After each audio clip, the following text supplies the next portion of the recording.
예, 매년마다 우리는 부활절을 기념합니다. 예수님이 부활하신 그날을 기념합니다. 춘분이 지나고 만월이 지난 그 다음 주일을 우리가 전통적으로 부활절로 지키는데요. 예, 매년마다 부활절을 지키면서 오늘 우리는 어떤 모습으로 부활절을 맞이했는가 생각해 봅니다. 많은 사람들이 그러했듯이 한편으로는 의심하면서 한편으로는 믿지 못하면서 그렇게 부활절을 맞이하고 있는가, 아니면 놀라움과 더불어서 기쁜 마음으로, 감사하는 마음으로 부활절을 맞이하는가 생각해 봅니다. 안식 후 첫날, 오늘날로 하면 일요일이죠. 일요일 날 몇 명의 여인들이 마지막으로 예수님의 얼굴이라도 봐야 되겠다라는 심정으로 예수님의 무덤을 찾아갔습니다. 유대인들의 관습에 의하면 그 고인이 썩어서 그 냄새가 다른 사람에게 이렇게 나는 것, 고약한 냄새지요. 사랑하는 부모님이, 사랑하는 형제들이 누군가가 죽어 장사 지냈는데 오늘날처럼 봉분을 만든 게 아니었기 때문에 돌로 이제 무덤을, 굴로 된 무덤에 돌로 막았기 때문에 이제 가까이 가면 그 냄새가 날 수 있는데, 누군가가 내가 사랑하는 부모님이나 돌아가신 분의 그 악취를, 냄새를 맡는다는 것은 그분에게 대한 불경으로 여겼다고 그럽니다.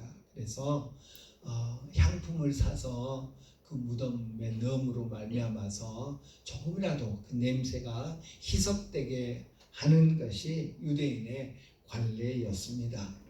사랑하는 예수님, 그런데 그들 곁을 떠난 예수님, 마지막이라도 시신이라도 보면서 또 향품을 넣어드리고자 하는 그런 또 시신의 경의를 표하기 위해서 예수님의 무덤으로 갔습니다. 모든 것이 다 끝났다고 생각했죠. 그런데 그 여인들의 눈에 비친 것은 다 끝난 사건이 아니었습니다. 빈 무덤을 그들이 보았고, 무덤에 나타난 천사는 예수님이 살아나셨다라는 것을 알려줍니다. 누가복음 24장에 보면 어찌하여 살아있는 자를 죽은 자 가운데서 찾느냐, 여기 계시지 않고 살아나셨느니라. 갈릴리에 계실 때에 너희에게 어떻게 말씀하셨는지를 기억하라. 이르시기를 인자가 죄인의 손에 넘겨져 십자가에 못 박히고 제3일에 다시 살아나야 하리라 하셨느니라 라고 말씀하셨던 그 말씀을 천사들이 상기시켜 줍니다. 그리고 그 여인들은 곧바로 제자들이 있는 곳으로 뛰어가서 제자들에게 이 사실을 알리는 것을 우리가 성경을 통해서 보게 됩니다. 예수님의 부활을 처음으로 알게 되고, 빈 무덤, 예수님이 부활하셨다는 증거 중에 하나인 빈 무덤을 목격한 사람들이 여자들이었다라는 것을 우리는 눈여겨볼 필요가 있을 것입니다. 예수님을 따르겠노라고, 예수님과 함께 죽으러 가자고, 예수님의 제자가 되기 위해서 모든 것을 다 버리고 주님을 쫓았노라고 자랑스럽게 말하던 그 예수님의 12제자 남자들 아니었고, 당시 사회에서 아주 낮은 지위에 있었던 여인들이었음을 오늘 본문은 우리에게 가르쳐주고 있습니다. 이에 대해서 7세기 교부 중에 한 사람이었던 이시도르라고 하는 분은, 여자들은 구속의 새벽을 보는데 선견지명을 가졌고 그리하여 하와에 대한 저주를 되돌려 놓았다라는 그런 말을 했습니다. 예수님의 부활을 가장 먼저 증언했던 사람은 7 귀신이 들렸던 한 여인 막달라 마리아였다라는 것을 오늘 본문은 우리에게 가르쳐 주는데 시사하는 바가 크다고 할 것입니다. 예수님을 만나는 요건이 뭐냐?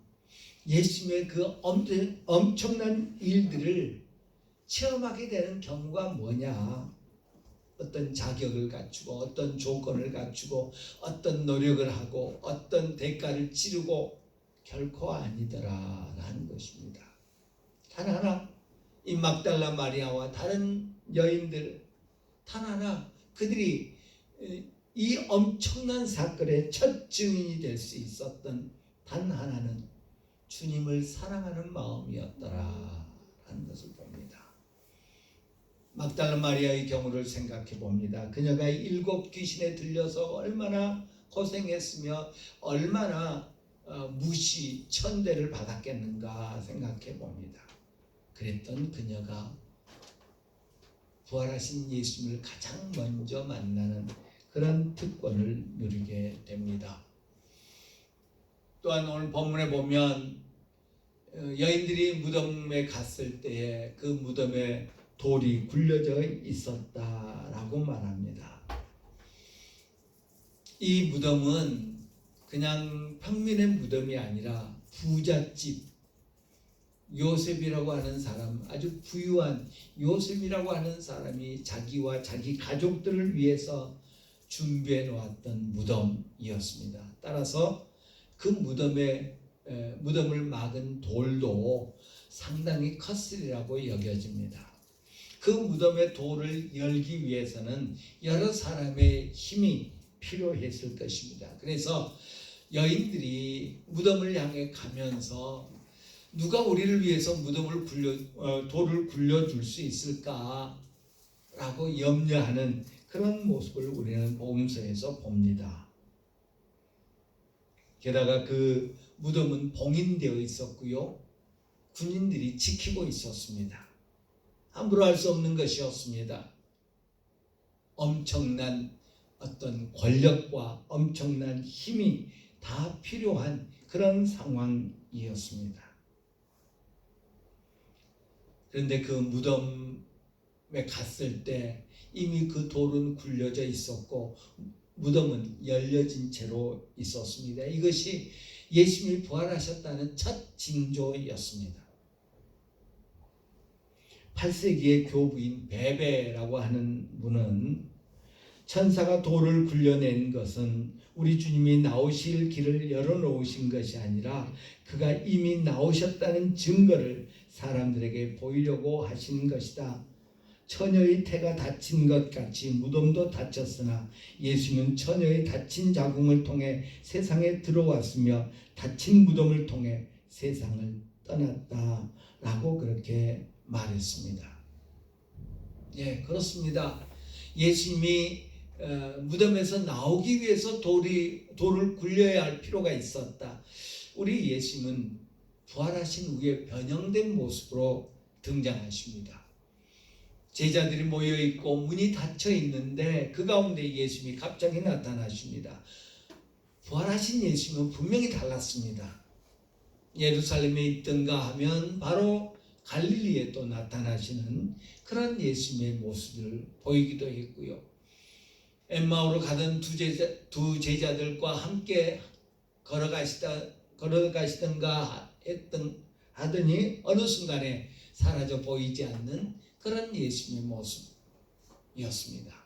시공을 초월하는 분명히 육체가 있었지만 그 육체에 제한받는 그런 분이 아니신 분으로 부활하신 예수님은 나타납니다. 따라서 예수님이 무덤에서 나올 때에 무덤에 돌을 천사들이 굴려주지 않으면 못 나오실 그런 분이 아니었다는 것입니다. 그런데 무덤은 열려 있었습니다. 그 교부 베베의 말처럼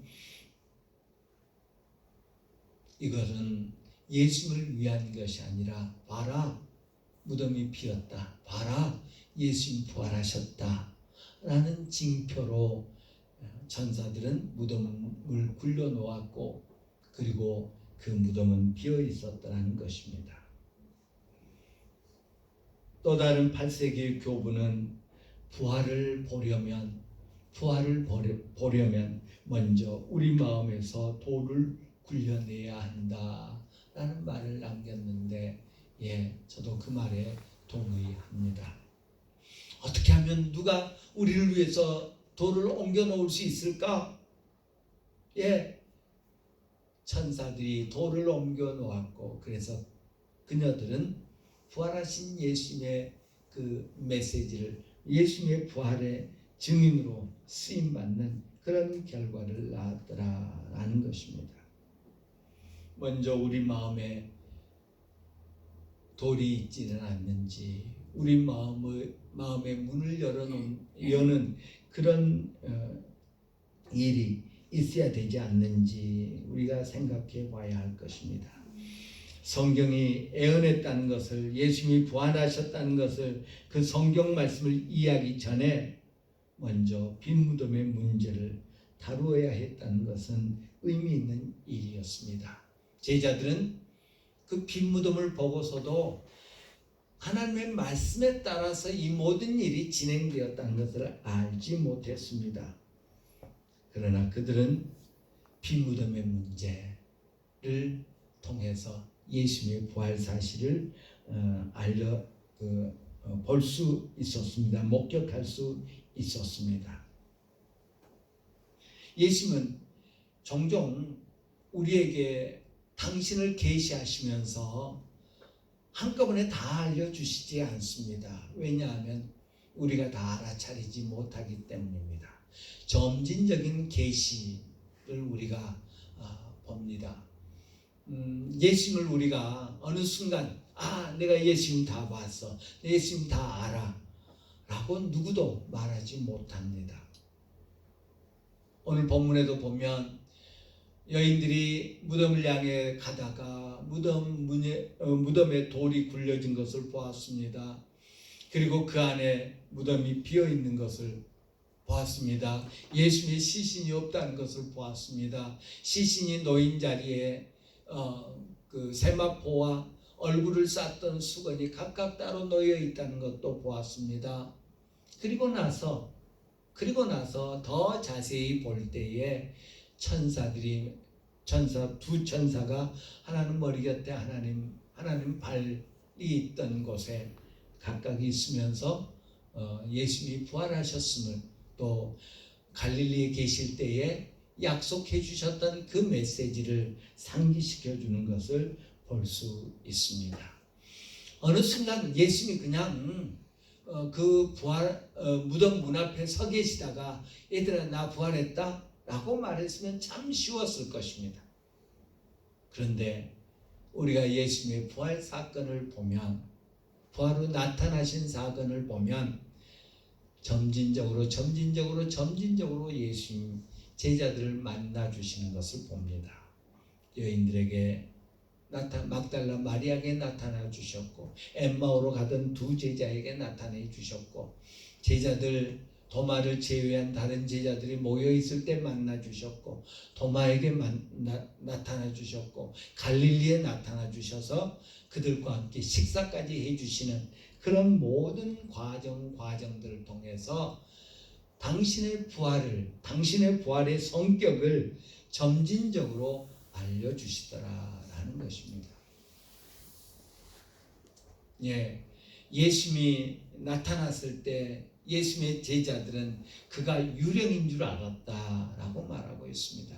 아마 예수님이 짠하고 나타나셔서 그것으로 그냥 부활을 다 알리려고 했다면 끝까지, 오늘날까지 사람들은 예수님은 부활하지 않았는데 예수님의 영이 나타난 것을 부활이라고 여겼을 것이다 라고 말할지 모르겠습니다. 그러나 이렇게 점진적으로 점점 더 확실하게 당신의 부활을 알려주심으로 말미암아서 받아들이게 만들고, 이해할 수 있도록 만들고, 확신할 수 있도록 만들고, 급기야는 성령을 보내셔서 이 모든 되어진 일에 의미를 깨닫게 만드심으로 제자들은 담대하게 우리는 부활의 증인이다. 우리는 부활의 증인이다. 라고 그렇게 고백하게 하는 것을 볼 수 있습니다. 부활 사건뿐만 아니라 우리 신앙생활이 그렇지요. 나는 왜 아무개처럼, 나는 왜 누구처럼 그렇게 귀한 믿음이 없을까? 나는 왜 아무개처럼 그렇게 믿지 못할까?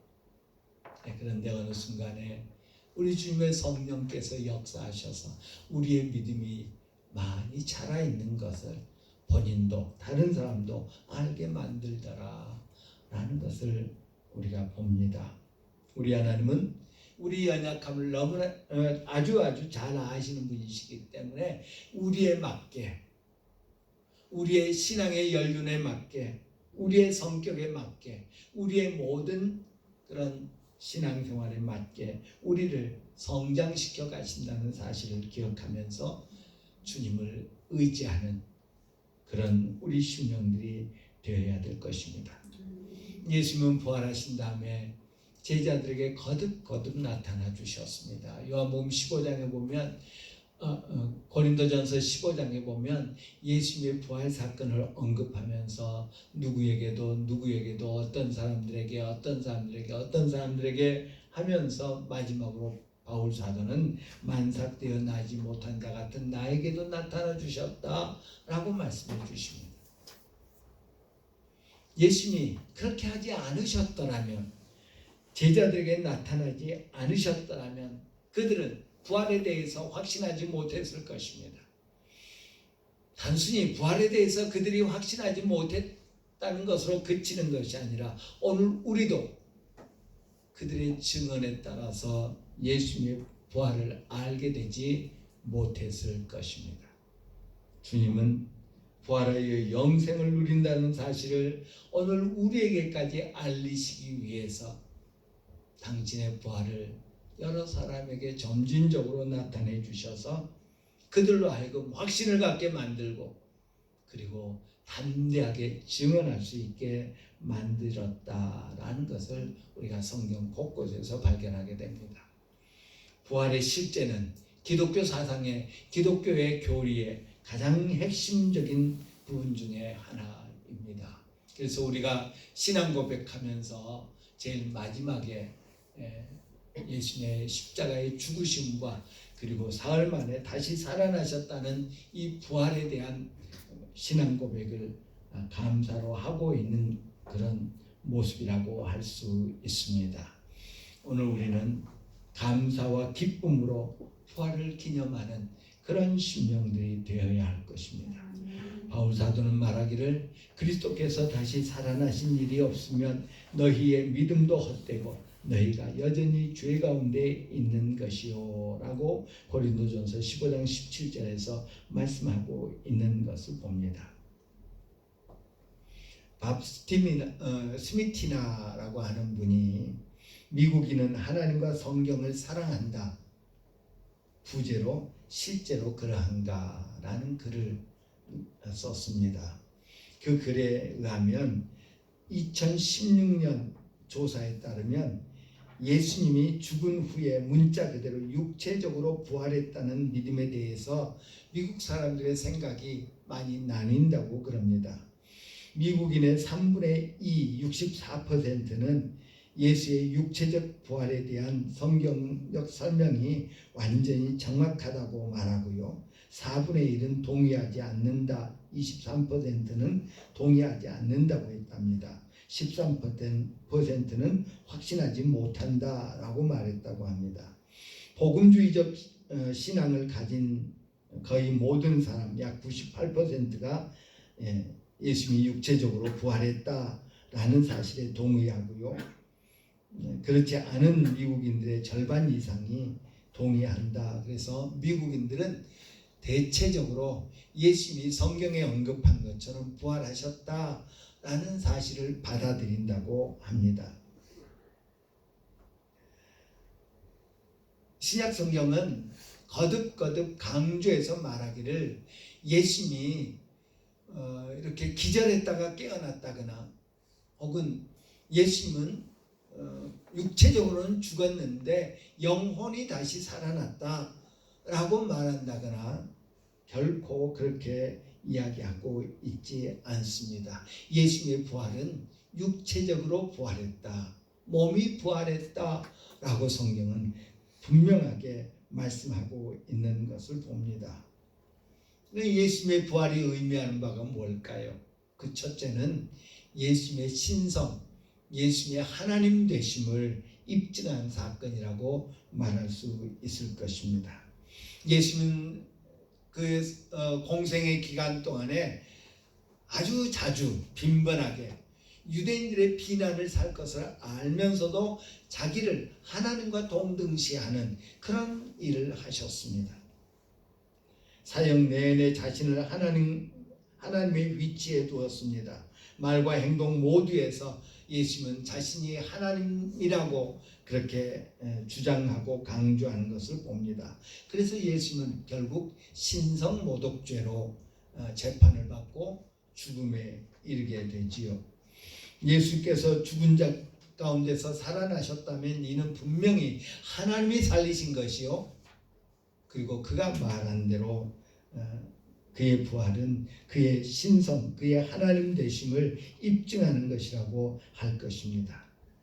예수님의 모든 생애, 사역, 예수님의 사명, 모든 것에 대해서 하나님의 긍정적으로 해석하는 것이 가능해졌습니다. 그래서 부활하신 예수님을 만났던 도마는 예수님을 향해 고백하기를 나의 주시며 나의 하나님이십니다 라고 그렇게 말씀하고 있는 것을 봅니다.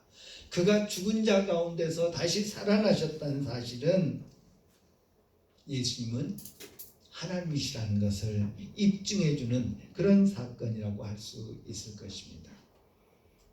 우리나라 대통령의 부인께서 석사학위, 박사학위 또 그 외에 여기저기에 논문을 썼는데 그 논문의 표절이 심하다라는 논란이 한동안 크게 일었습니다. 논문을 쓰는 사람들은 자기의 주장이 근거 있는 것이다, 내 주장이 믿을 만한 것이다 라는 것을 입증하기 위해서 이미 발표된 권위 있는 누군가의 글을, 누군가의 그 논문을 인용하는 것이 일반적입니다. 인용한 것이 잘못된 것이 아니죠. 우리 그 논문 심사를 하면서 문제 삼는 것은 인용을 했다는 게 문제가 아니라, 인용을 많이 해야 되겠죠. 내가 이런 생각을 하고 내가 이런 주장을 하는데 이미 입증된 아무개도 똑같은 말을 했다, 똑같은 실험 결과를 가져왔다 등등의 그 근거를 제시해야 합니다. 당연히 해야 합니다.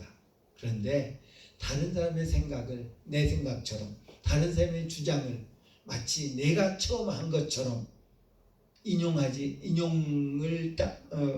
부호를 붙이지 않고 자기 것으로 삼는 것이 바로 문제가 되는 것이죠. 하나님은 이미 예수님께서 하나님이시다, 예수님의 신성에 대해서 여러 가지로 말씀해 주셨습니다. 그리고 복음서들은 이미 그것에 대해서 많이 인용했습니다. 그가 공생애를 시작할 때에 예수님이 세례받고 올라오실 때에 하늘에서 소리가 나서 하나님께서 친히 이는 내 사랑하는 아들이요 내 기뻐하는 자다 라고 그렇게 말씀해 주셨음을 마태복음 3장에서 볼 수 있습니다. 또 높은 산에 베드로와 안드레와 요한을 데리고 올라가셨죠. 그곳에서 변형되셨죠. 황홀경 속에서 자기가 무슨 말을 하는지도 모르고 베드로가 초막셋을 짓자고 했을 때 또 하늘에서 소리가 들립니다. 이는 내 사랑하는 아들이요 내 기뻐하는 자니 너희는 그의 말을 들으라 라고 마태복음 17장에 보면 하나님께서 친히 말씀해 주신 것을 봅니다. 그리고 부활하신 후에 천사를 보내셔서 그가 여기 있지 않다, 그는 부활했다 라고 하나님의 음성을 들려주십니다. 이를 통해서, 이런 언급들을 통해서 예수님의 정체성, 예수가 누구냐라는 것에 대한 분명한 증언을 우리 하나님께서 해주시고 있는 것을 봅니다. 이 부활 사건 역시 예수님의 세례받을 때나 변화산 때나 마찬가지로 예수님이 하나님이시다, 예수님은 하나님의 아들이시다 라는 것을 드러내는 그런 사건입니다. 또한 부활은 미래에 대한 예표이기도 합니다. 유대교는 부활을 인정을 합니다. 그런데 부활은 마지막 날에 메시아가 오셔서 마지막 날에 그 심판을 하실 때에 죽은 자들이 다시 살아난다라고 그렇게 믿고 있었습니다. 그런데 예수님의 부활은 그 마지막 날이 아닌 예수님이 죽으실 때 바로 일어났습니다. 예수 그리스도의 부활은 미래를 현재 속으로 끌고 온 것이 없고요, 영원을 인간 역사의 한가운데로 가지고 온 것이라고 말할 수 있을 것입니다. 그래서 바울 사도는 예수 그리스도의 그 부활을 자는 자들의 첫 열매로 이해하고 있는 것을 우리가 고린도전서 15장에서 발견할 수 있습니다. 그리스도인에게 있어서 예수님의 부활은 죽음 너머의 삶, 미래에 대한 완전한 소망과 직결된다고 할 수 있을 것입니다. 예수님의 부활이 있은 다음에 우리 그리스도인들은 영혼에 대한 소망을 분명하게 갖게 됩니다. 막연한 소망이 아니라 우리 인류의 역사가 끝날 때, 소위 종말이 이루어질 때, 그때 있을 수 있다라는 그런 소망이 아니라 지금 당장 예수님처럼 주님께 들려 올려 갈 수 있다는 사실을 우리는 깨닫게 되고 확신하게 되었습니다. 만약에 예수님이 부활하지 않으셨다면 우리가 미래에 대해서 이러쿵저러쿵 이야기하는 것은 우리의 생각, 우리의 어떤 그릇된 해석이 될 수 있었을 것입니다. 그냥 그저 희망사항이라고 말할 수 있었을 것입니다. 그런데 예수님이 부활하심으로 그 모든 것이 현실이 되었다라는 것입니다. 오늘 본문 8절 9절은 그렇게 말합니다. 그때야 무덤에 먼저 갔던 다른 제자도 들어가 보고 믿더라. 그들은 성경에 그가 죽은 자 가운데서 다시 살아나야 하리라 하신 말씀을 아직 이해하지 못하더라. 들어가 보고 무덤이 비었구나, 예수님이 살아나셨나 보다 라고 이해했을 수 있습니다. 그러나 그들은 부활의 참 의미를 알아차리지 못하였다는 것입니다. 그런데 성령이 오셔서 그들에게 가르쳐 주실 때, 그들에게 깨닫게 해주실 때 그들은 목숨을 내놓고 부활의 증인, 내 삶을 사는 것을 우리는 봅니다. 내가 만일 내 입으로 예수를 주로 시인하며 또 하나님께서 그를 죽은 자 가운데서 살리신 것을 내 마음에 믿으면 구원을 받으리라. 사람이 마음으로 믿어 의에 이르고 입으로 시인하여 구원에 이르느니라. 바울 사도는 로마서에서 말씀해주고 있는 것을 봅니다. 하나님께서 그를 죽은 자 가운데서 살리신 것을 내 마음에 믿으면, 부활의 믿음이 있으면 우리에게 부활의 믿음이 얼마나 중요한 것인가를 바울 사도는 우리에게 가르쳐주고 있습니다. 바울 사도는 지식적으로 머리로 모든 것을 알았을 수 있습니다. 그러나 그가 부활하신 예수님을 만났을 때 그는 완전히 다른 사람이 되는 것을 우리가 사도행전을 통해서 봅니다. 하나님께서 그를 죽은 자 가운데서 살리신 것을 내 마음에 믿으면 구원을 받으리라 라고 말씀하시는데, 이 말씀을 우리 자신에게 적용해 봅니다. 나는 하나님이 예수 그리스도를 죽은 자 가운데서 살리신 것을 믿는가? 그 믿음 가지고, 그 소망 가지고 기쁨으로 감사함으로 이 부활절을 맞이하는 우리 모두가 되기를 바랍니다. 기도합니다.